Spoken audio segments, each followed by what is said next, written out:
And just when you're ready to give up because the lighting sucks, and then you walk away, you're like, no, I gotta make this video.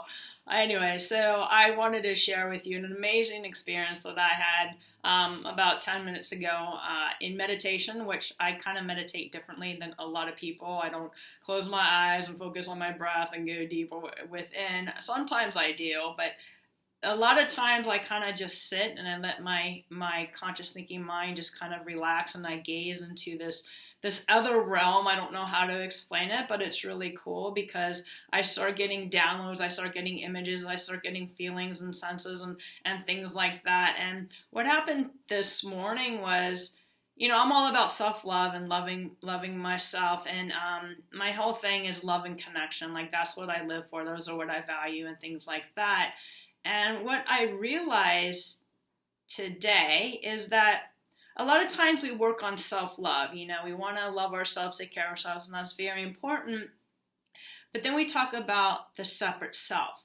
And when we feel separate is when we don't feel safe, and we create all these techniques to help us feel safe, but we don't feel safe because we don't feel connected with all that is. When we feel connected with all that is, there's no idea of safe, not safe, any of that. That's kind of coming from our human sense. And of course, this isn't saying that if I'm not in a safe place, like in a place in a dark alley or whatever, that's a whole different thing. But a lot of times we just don't feel safe because we're in the unknown, or we're in a situation where we might get triggered. So we put up our defenses, we put up our walls, we put up boundaries or whatever, and that's great. So my whole thing is forget boundaries, because boundaries feels like we're cutting ourselves off from somebody. I like to say asking for our needs, because that way we're in it with the other person, and we're not just saying, hey, you know what, you need to leave because you're triggering me, or you're activating things in me that I don't know how to deal with. And the thing is, that's okay. It's like, set boundaries or whatever, ask for your needs, but also take a look within, because if somebody's affecting us that strongly that we need to set boundaries, we need to look within. Sometimes they're a mirror. Sometimes they're showing us areas that we actually do that to ourselves, but now we're seeing it out there. This is where self-awareness is key. And it's not just self-awareness with what we see. It's self-awareness by moving into our bodies and feeling the energy that's creating what we're seeing. A lot of times we're seeing something from a past hurt or wound. And that's when it's really important to do the inner healing. And sure, set your boundaries, ask for your needs, whatever you want to call it. But if you don't take time to actually heal that part, you're never going to have peace inside. I'm never going to have peace inside. We're just doing blame or shame, like I'm wrong or bad or whatever for feeling the way I'm feeling. And a lot of that stems from childhood, when people told us that we're bad or wrong for how we're feeling. And a lot of that stuff filters our perceptions and points of view. Sometimes we'll turn into a people-pleasing being, or sometimes we'll start setting boundaries and protecting ourselves from all that stuff. But until we do the inner healing, we'll never have inner peace. It's never about that other person, even though we think it is. I always say, take the focus off the person. Notice how I'm feeling. Notice how you're feeling, because that's where the healing takes place. It's not out there. It's in here.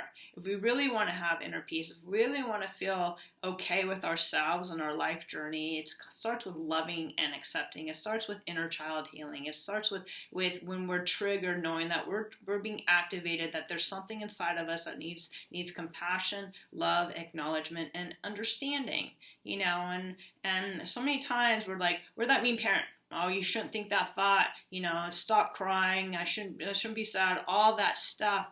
And that's what our parents did to us. So if we really want to start this idea of self-parenting, if we really want to help our inner child feel loved and safe, but loved, because to tell you the truth, the safety comes, tell you the truth, I don't know the truth, whatever the truth is. For me, what I experience in meditation is that true safety is like, if you take a deep breath right now, you don't have to close your eyes, you could just notice your breath moving in and out of your body. That's your connection to source. Right there, that's safety. The breath is safety. The breath is intimacy. This breath is true connection. And we're connecting to our breath. We're connected to all that is. When we're connected to our breath, moving in and out of our body, we're connected to everyone and everything. And everyone and everything that is necessary for our life journey will happen naturally because we're not resistant to it. We get resistant to it when we try to control. We get resistant to it when we say, I like this, I don't like that. I want this person, I don't want this person. I'm going to try to protect myself from being in negative situations, which is fine. It's like there's a time and place for everything. But if you're doing that to protect yourself from feeling your own feelings, from that hurt and pain, I would encourage you to take a step back and actually be with that part, because when we won't see things as negative when we've cleared up that within us. We'll just have compassion for the person who is expressing negativity or whatever. Now, different energies, I know that some people are really, really negative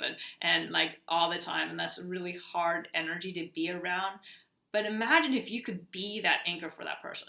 Just hypothetically, not that it's your responsibility, but imagine that you're just that space of love. And they can't put their darkness on you. They can't do any of that. That you're so strong and you're loving that it doesn't affect you at all. I remember one time I was at a gas station and I pulled up and I didn't know the person was waiting, and I just pulled up and pulled in, and the person literally got out of their car and started pushing me, and I just backed. I said, you know what? I don't believe in violence. And they calmed down. They were just having this automatic response, like probably I was going off with them, oh, I'm not respected, da, da, da. You never know how you're going to trigger somebody.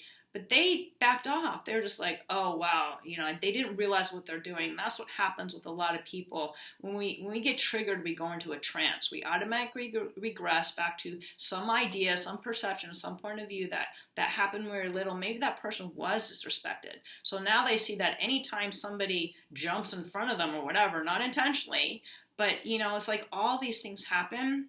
And I truly believe the world will be a better place when we each start taking personal responsibility for our thoughts, feelings, behaviors, and actions, and taking time to love ourselves first so we can bring that loving to the world, so we can feel connected with all that is, so we can be more at peace in our bodies and receive divine inspiration and follow that inspiration and let our souls lead instead of following what everybody else is doing. And it's great to learn from people, don't get me wrong. The thing is, it's like to really kind of stop the chatter so much, stop so much of over analyzing and taking in too much knowledge, because there's great knowledge and it's great to learn, but also it can block us from actually listening to our own heart and to our own soul, and we're trying to figure out the right way, so we're following everybody else that's doing the right way. But if you look at a lot of teachings, a lot of them teach it differently. A lot of them are succeeding, but they're teaching it from the path that has worked for them. So sometimes trying to follow somebody else's path may not work for you. I had that experience myself as I'm growing my business and I'm learning and paying for programs and things like that. And some things just didn't resonate with me. And I didn't push myself. I'm just like, you know what? This isn't authentic to me. I just, no matter how much money I invested, it didn't matter. I didn't push myself because of that. I just kind of let it go. And this is what happens when we let things go. It's great to see it. I'm not saying don't try, just follow your intuition. If you're guided to that, maybe for one thing I got out of that was I was guided to this program to see that how what we find out what we like and what we don't like. Okay, I don't want to be like this guy who is, whatever, however he's teaching, it doesn't resonate with me. Not that it's wrong. He's definitely helping a lot of people succeed, but for me, it didn't resonate. So I invite you to do the same. See what resonates for you, see what doesn't resonate for you, and don't beat yourself up if it doesn't work out your way, because there's always a great lesson in everything. We get to learn, we get to grow, we get to expand, we get to find out what's right or wrong, which is just a man-made song. Every experience is such a beautiful experience. It helps us to get to know more of ourselves. Sometimes it brings up the subconscious interference. Sometimes there's so many different things that happen in every experience, but if we're living in protective mode, we can't learn and grow. If we're learning in protective mode, we really can't even be a part of this earthly show. Because, we talk about belonging, and true belonging is being. True belonging is being. And it's being open and receptive to divine energy and people, places, and things and situations. Because if we're cutting off the bad, we're also cutting off the good. It's the same energy. So I invite you today to listen to your heart, listen to your soul. Feel the radiance that you're going to grow. if you if you don't know what that feels like, that's probably because we have conditioning or hurts and traumas and pains in the way. And this is where inner child healing takes place. This is where loving and accepting yourself unconditionally. Notice what's asking for compassion, love, healing, and new understanding inside of you. And this is a process. So please don't beat yourself up. Please love and accept yourself in the beautiful divine being you are right now, today, because you are loved and lovable in every way. So I hope this video inspired you in 1, 2, 3, 4, 5, 10, 15, 20 ways or another. You can do this if you choose. I believe in you and I love you.